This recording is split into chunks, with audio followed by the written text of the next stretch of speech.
Salmo 79, versículo 9, é o texto da nossa meditação nessa manhã. Você também pode acompanhar no telão, meu querido, que diz a palavra do Senhor. Leamos juntos, vamos lá? Assiste-nos, ó Deus e Salvador nosso, pela glória do teu nome. Livra-nos e perdoa-nos os pecados por amor do teu nome. Meu amado irmão, preste bastante atenção. Assiste-nos, ó Deus e Salvador nosso, pela glória do teu nome. Livra-nos e perdoa-nos os pecados por amor do teu nome. Amém e amém.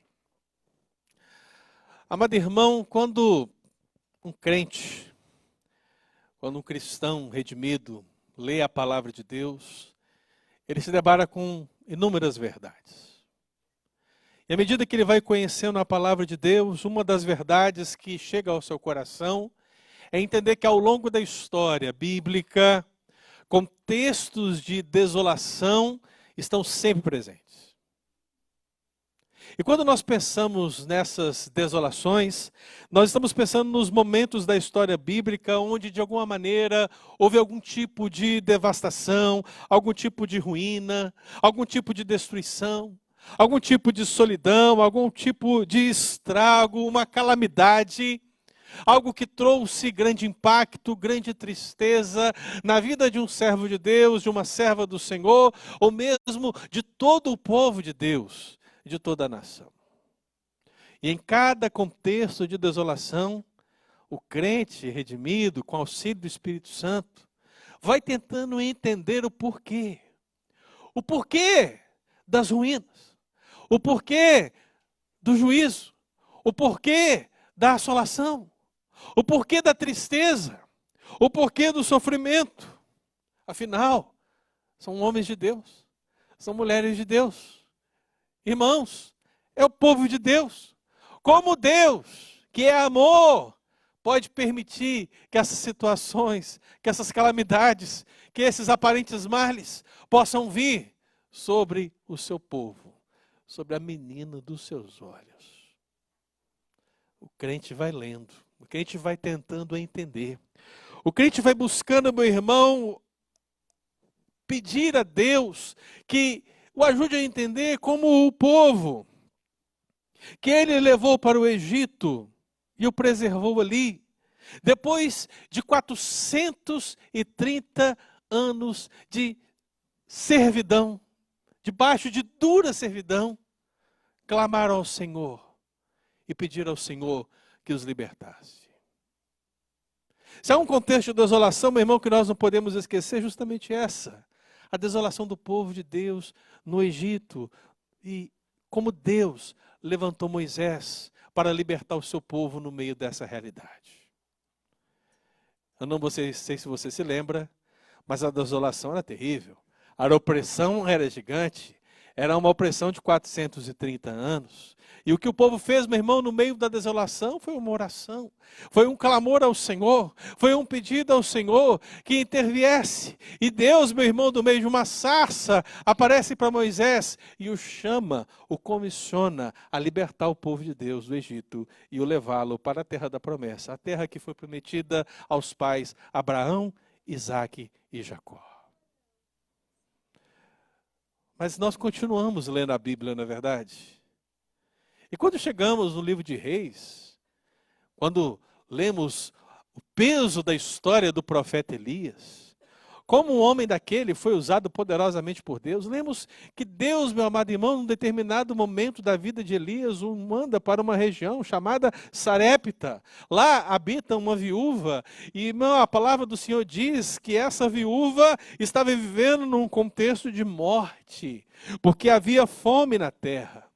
A palavra do Senhor diz que o profeta pede o que comer, e o que aquela mulher diz é que ela não tem absolutamente nada, porque o resto de comida que ela tem, ela vai preparar para ela, para o seu filho. E como diz a dura expressão, comê-lo-emos e morreremos. desolação, fome, escassez. E no meio dessa situação, meu querido, a desolação parece que ganha contextos maiores, porque depois de Deus operar um milagre através do profeta Elias, o filho daquela viúva morre. Se não bastasse a fome que assolava a terra, agora, meu irmão, a morte assolava a viúva. E no meio de tanta desolação, no meio de tanta perda ou escassez, meu irmão, o que nós percebemos uma vez é um homem de Deus elevando os seus olhos para o céu e orando ao Senhor para dar de comer a quem tem fome e para fazer viver aquele que morrera. Mas nós continuamos lendo a Bíblia, na verdade, a gente começa a ler. E para aqueles que estão aqui no contexto da escola dominical, que participam da escola dominical, algum tempo atrás estudamos Isaías, atualmente estamos estudando Sofonias. E, meu irmão, quando estudamos Isaías e agora quando estudamos Sofonias, se existe algo que nós devemos lembrar e trazer ao nosso coração, é que em ambos os contextos proféticos, meu amado povo de Deus também estava vivendo uma desolação terrível. O reino do norte, por seus pecados, por sua idolatria, por todo o seu abandono em relação ao Senhor, fora abandonado por ele quando o reino da Síria invadiu e trouxe juízo sobre o povo do Senhor, sobre os pecados. E não seria diferente para o reino do sul, que mesmo depois de 80 anos vendo o que Deus profetizou e realizou no reino do norte, não se arrependeu também dos seus pecados e viu Deus tratar de semelhante forma, trazendo agora a Babilônia para tratar com os seus pecados. Assim, meu irmão, reino do norte e reino do sul, por um momento, perecem ante os exércitos estrangeiros, porque pecaram contra o Senhor. E é nesses contextos de desolação, de opressão, de exílio, que homens e mulheres elevam as suas vozes ao Senhor e dizem: Deus, até quando? Até quando estaremos aqui? Até quando a Síria nos dominará? Até quando permaneceremos nós aqui na Babilônia? E veja, irmão, mais uma vez, em meio da desolação, o que nós percebemos são homens orando. Eu me lembro de Neemias, que contemplou o final dessa história. E quando Neemias, meu irmão, ele quer saber acerca do estado do seu povo, do estado da sua nação, a palavra do Senhor diz que a notícia que chegou para ele foi que havia grande miséria e desprezo, que os muros de Jerusalém estavam derribados, que as suas portas estavam queimadas. E nesse contexto de desesperança e desolação, meu irmão, mais uma vez, o que acontece é que Neemias eleva os seus olhos ao Senhor, jejua e ora. Portanto, meu amado, eu falo tudo isso porque continuamos lendo a Bíblia. E se você por um momento resolve ler o Salmo 79, o que você vai encontrar? Você vai encontrar mais uma vez um contexto de desolação. Você vai encontrar mais uma vez um contexto de desesperança. Todas as construções são derribadas. Tudo que foi conquistado agora está perdido. Meu amado, o povo, ele lamenta em forma de canção algo que traz pesar no seu coração. Então eu digo para você nessa manhã, meu querido, assim como um determinado tempo, o povo de Deus orou para que Deus o libertasse do Egito em meio à desolação. Assim como num determinado momento, ali, Elias orou para que a desolação daquela viúva terminasse. Assim como num determinado momento, Neemias orou diante da desolação do seu povo, da sua nação. Aqui no Salmo 79, a canção de Asaf, ou dos descendentes de Asaf, eleva uma oração ao Senhor em meio a uma terrível desolação. Porque, meu irmão, se há uma lição que você precisa sair daqui hoje sabendo é essa: em meio à desolação da vida, faça uma oração. Se você de alguma maneira está passando por algum contexto de calamidade, de dificuldade, de sofrimento, de tristeza, de enfermidade, de destruição, de julgamento, de morte, seja lá o que for, meu irmão, se desola, se impacta, se entristece, se te enfraquece, se é mal, meu irmão, se é desolação, em meio à desolação, faça uma oração. É isso que lemos quando aprendemos a palavra de Deus. E o Salmo 79, meu amado irmão, é justamente isso. O povo estava praticamente espalhado como ovelhas que não têm pastor. E, meu amado, nós não conseguimos sequer situar o problema. Sequer podemos dizer qual é a calamidade. Porque é Asaf, ou algum descendente de Asaf que escreve esse salmo. Portanto, ele poderia estar olhando para os problemas advindos da Assíria, ele podia estar olhando para os problemas advindos da Babilônia, ele poderia até mesmo estar profetizando sobre os problemas que vieram através de Antíoco Epifânio IV, que trouxe profanação sobre o templo. Mas, meu amado irmão, não nos importa saber exatamente do que se trata, senão do que se trata: desolação.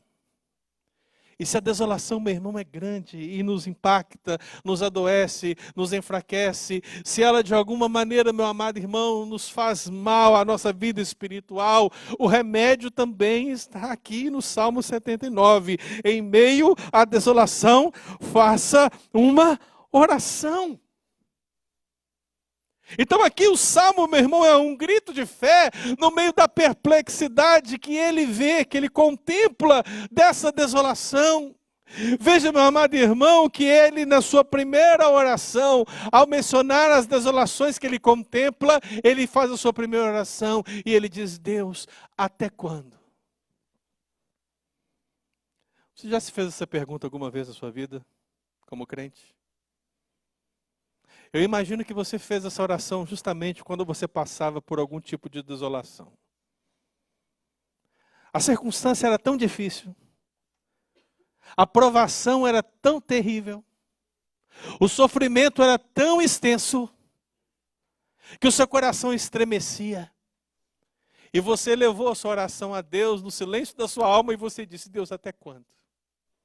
Você fez isso no silêncio da sua alma porque por um momento você pensou que isso era pecado.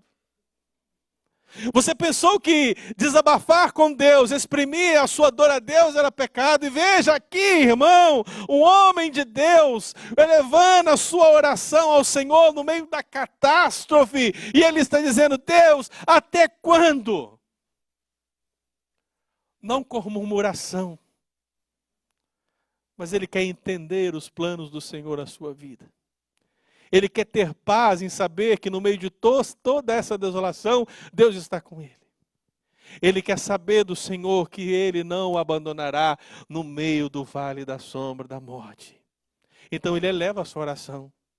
Porque no meio da desolação, o que você deve fazer? Uma oração. Ele ora. A palavra do Senhor diz, meu irmão, que ele fala de morte. Ele fala cadáveres, ele fala de sepultura, ele fala de sangue derramado, ele fala da desolação da morte. Meu irmão, nós perdemos pessoas todos os dias. As pessoas morrem, morrem em circunstâncias terríveis. E como isso nos impacta, não é verdade? Mas em meio à desolação da morte, ele diz: faça uma oração. A Bíblia mostra, meu amado, a desolação advinda da destruição, porque à medida que o exército vinha, meu irmão, e tomava todo o reino do norte, todo o reino do sul, à medida que a Babilônia e o reino da Síria cumpriam o requisito de Deus, a destruição veio também, irmãos. E quando eu falo de destruição, eu estou falando e aplicando para os nossos dias de hoje, ok? O carro que você não tem mais. A casa que você não tem mais. Aquela despensa cheia de alimentos se foi.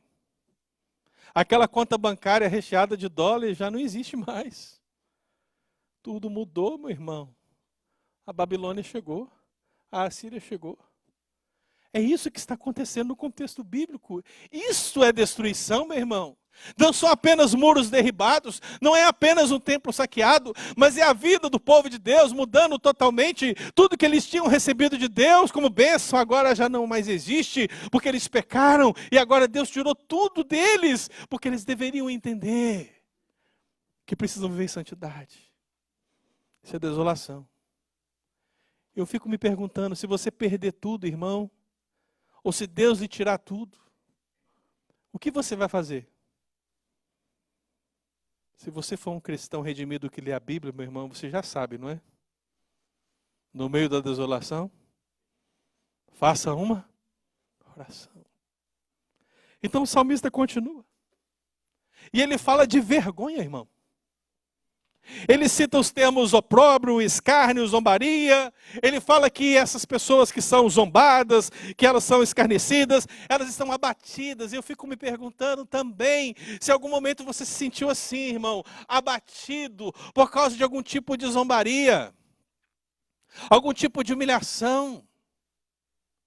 Porque, meu irmão, infelizmente, pelo menos o cristão redimido de fato, o cristão bíblico, é aquele que ele sabe que nesse mundo, meu irmão, ele vai ser humilhado. Nesse mundo ele vai carregar a cruz. Nesse mundo ele será coparticipante dos sofrimentos de Jesus. Ele sabe que nesse mundo, meu irmão, não há glória para ele. Mas tem muita gente lá fora achando que o verdadeiro evangelho é vitória. O verdadeiro evangelho é trono. O verdadeiro evangelho é riqueza, prosperidade. Mas não, irmão. Aqui o salmista está falando do povo de Deus.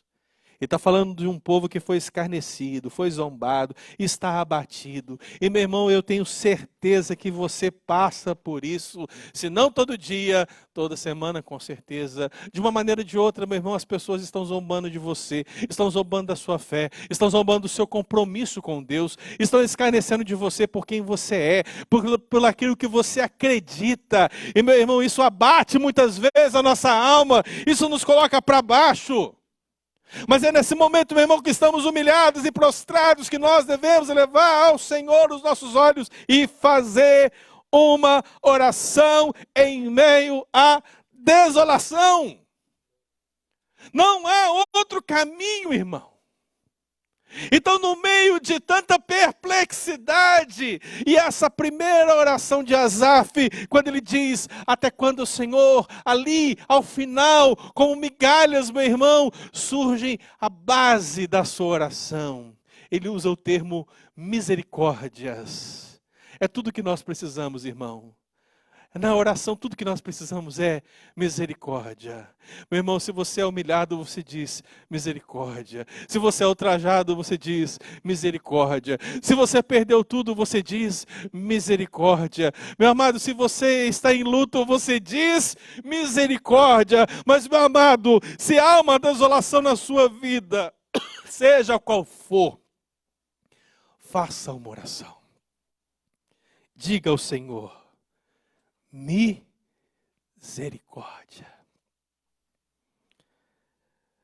Deus, irmão, tem ouvidos para ouvir. Deus não ficará inerte. Deus ouvirá. Por isso que lemos aqui. Assiste-nos, ó Deus. Assiste-nos, ó Deus e Salvador nosso, pela glória do teu nome. Eu quero que você perceba o que o salmista está dizendo. Assiste-nos. Em meio à oração, em meio à desolação, faça uma oração, irmão. E para fazer essa oração, a primeira postura fundamental que você precisa ter é clamar pela ajuda divina. Você não ora a ídolos. Você não ora a pessoas tão pecadoras quanto você. Você ora ao Senhor, ao Criador do céu e da terra. Aquele que é o Deus, o Salvador nosso, aquele cheio de glória. A Bíblia diz, a oração do salmista é essa, assiste-nos. Então, meu irmão, em meio à desolação, faça uma oração, clame pela ajuda divina. A desolação só é desolação porque você não pode resolver. O seu dinheiro não pode pagar a solução. Os seus contatos não podem te livrar. Todo o seu networking, irmão, não trará solução alguma. Mas uma coisa é certa. Quando você estiver passando pela desolação na sua vida, se você leva os seus olhos ao Senhor e clama pela ajuda divina e diz misericórdia, Ele de alguma maneira te atenderá. Eu não sei como Deus vai te atender, irmão, especificamente. Mas eu sei que Ele vai atender.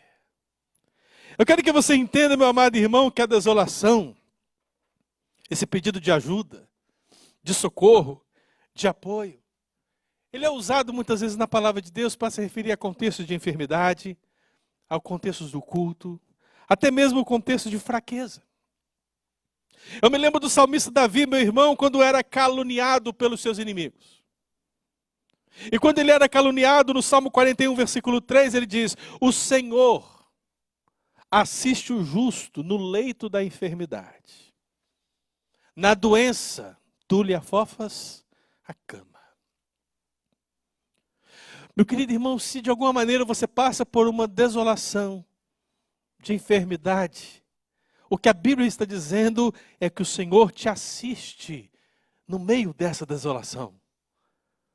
Então você, irmão, no meio da desolação, você faz uma oração, você diz misericórdia, porque o Senhor me assiste, o Senhor me ajuda, o Senhor me socorre, o Senhor me apoia nessa cama agora, afofada pelo Senhor. Clame pela ajuda divina. Eu me lembro de Asaf no Salmo 82, meu irmão, dizendo que Deus assiste no meio da congregação divina, no meio da congregação do povo. E é interessante, irmãos, porque eu estou certo de que Deus pode ouvir a nossa oração individualmente, orando ali no quarto, com as portas fechadas, onde nós clamamos, Deus, misericórdia, Ele pode nos ouvir. Mas, meu irmão, imagine quando Deus ouve a nossa oração enquanto ajuntamento solene. Enquanto Deus nos reúne aqui, imagine nós orarmos aqui, e Deus se manifestar poderosamente aqui, onde estamos reunidos, porque Ele assiste na congregação divina. Ele ajuda, Ele socorre, Ele apoia, quando nós clamamos por sua ajuda. Então, meu amado, quando nós oramos aqui, Deus perdoa os nossos pecados, Ele assiste. Quando nós dizemos, Deus, eu te adoro, Ele assiste. Quando nós, meu irmão, oramos ao Senhor neste lugar, tenha certeza, Deus assiste, socorre, ajuda, contempla. Em meio à desolação, faça uma oração.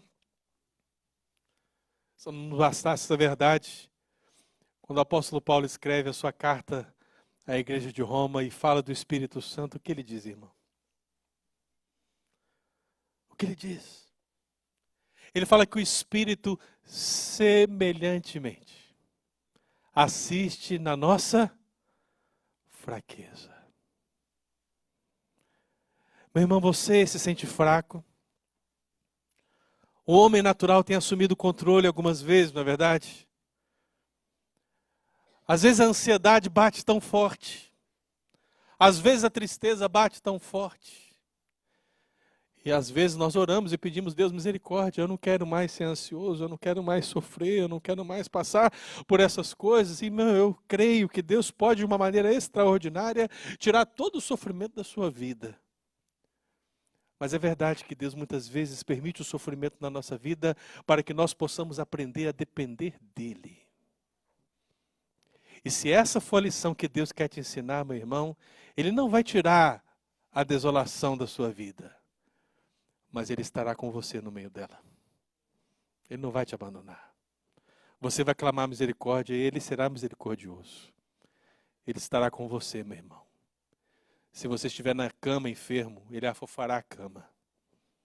Se você estiver numa batalha ferido, Ele curará suas feridas. Mas Deus estará com você. E a sua presença, irmão, é tudo que precisamos. Não é verdade? O que nós precisamos é da graça do Senhor. Foi por isso que Paulo pediu para Deus tirar a desolação da sua vida. Aquele espinho na carne era uma desolação. Paulo disse, remove, Senhor. Mas Deus disse, não. Porque o poder se aperfeiçoa na fraqueza. Paulo, a minha graça te basta. Deus respondeu. Paulo clamou e Deus respondeu. Talvez não é o que você queira ouvir, meu irmão. Mas é tudo que você precisa ouvir. É tudo que você precisa para confiar e entregar a sua vida ao Senhor. Por isso, meu irmão, aquele que clama a ajuda divina, clama não a si mesmo, meu irmão. Veja que o texto está falando pela glória do teu nome, não pela minha glória, não pela glória de outro. Não, irmão, nós não podemos receber a ajuda de Deus por mérito algum nosso. Não importa o que eu fiz, não importa o que eu faço, não importa se eu dou dízimo, se eu dou oferta, não importa se eu ajudei alguém com um prato de comida hoje, não importa. A questão é, eu só posso receber a ajuda divina pela glória do nome dEle, somente pelo nome dEle, somente pela glória dele, não depende de mim, depende dele.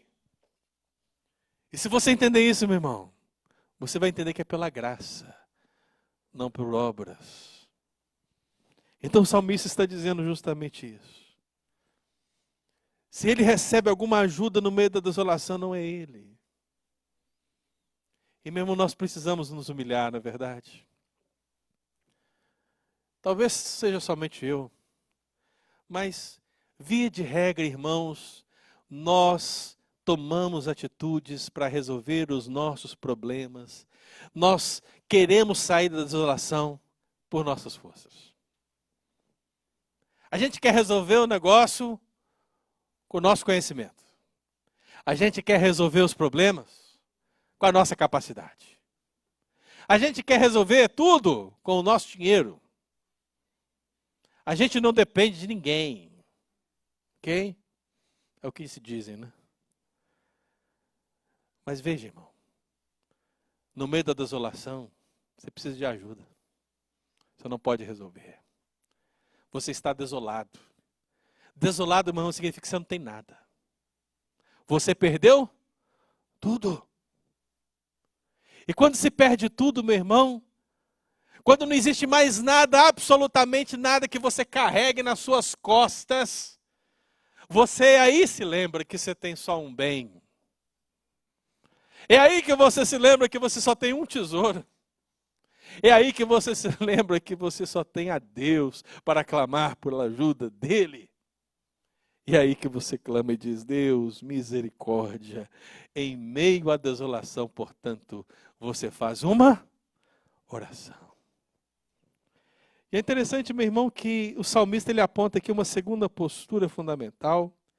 A primeira é clamar pela ajuda divina. E a segunda é crer no resgate divino.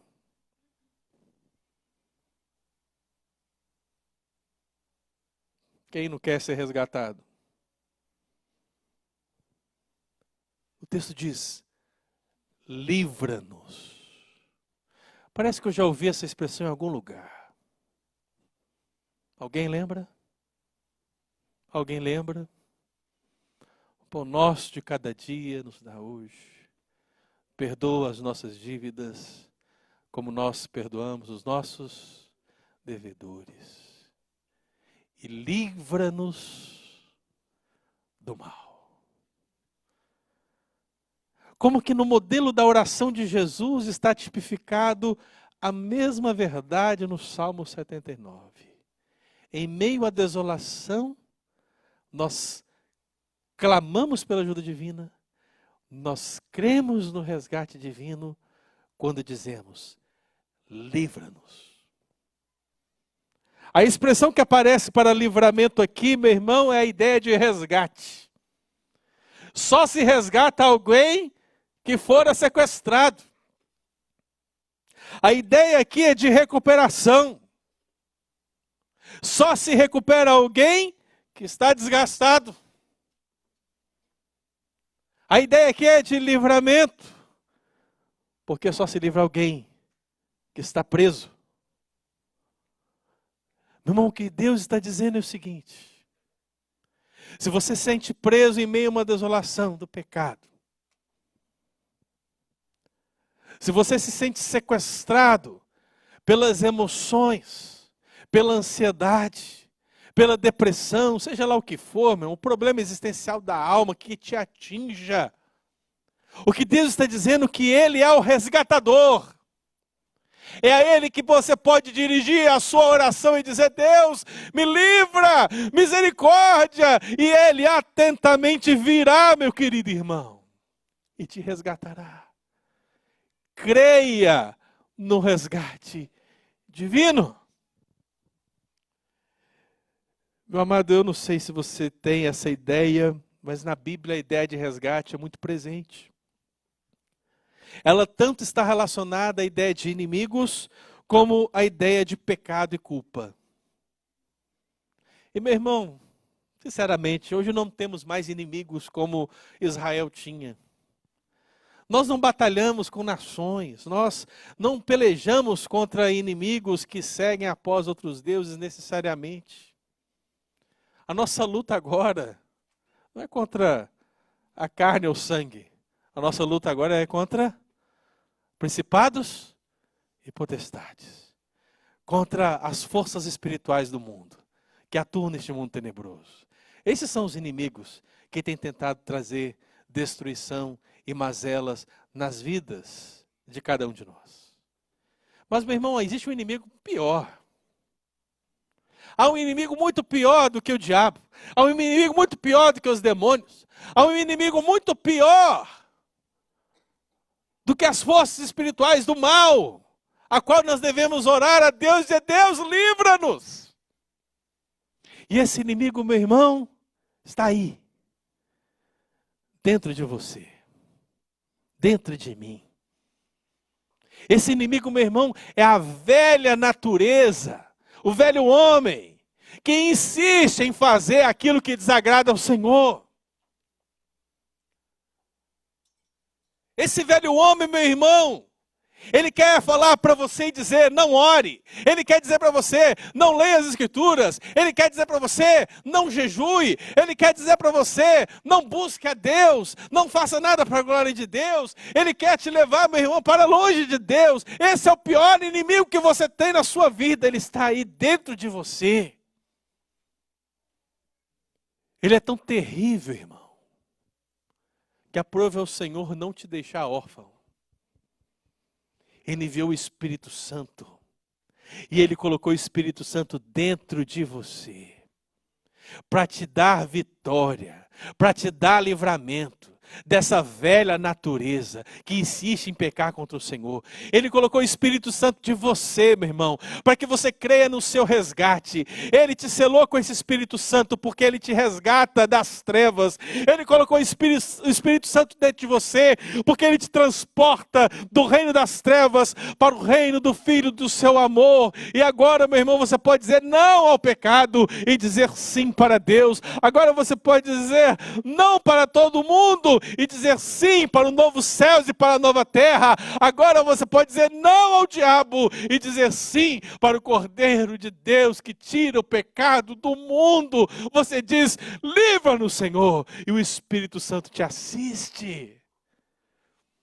O Espírito Santo te guarda. O Espírito Santo te fortifica. O Espírito Santo, irmão, cuida de você. É possível. É possível vencer. Então o apóstolo Pedro, irmão, ele chega para nós agora, ele diz o seguinte: lembre, vocês não foram resgatados, veja, vocês não foram resgatados pelo vosso fútil procedimento que legaram vossos pais. Vocês não foram resgatados por ouro e por prata. Nós não podemos alcançar o resgate divino por nada que tenhamos ou porque fazemos. Nós, meu irmão, diz o texto bíblico, fomos resgatados pelo nosso fútil procedimento, pelo precioso sangue, como de cordeiro sem defeito e sem mácula, o sangue de Cristo. Ele é que nos resgata, Ele que é o advogado, Ele é que é a propiciação pelos nossos pecados.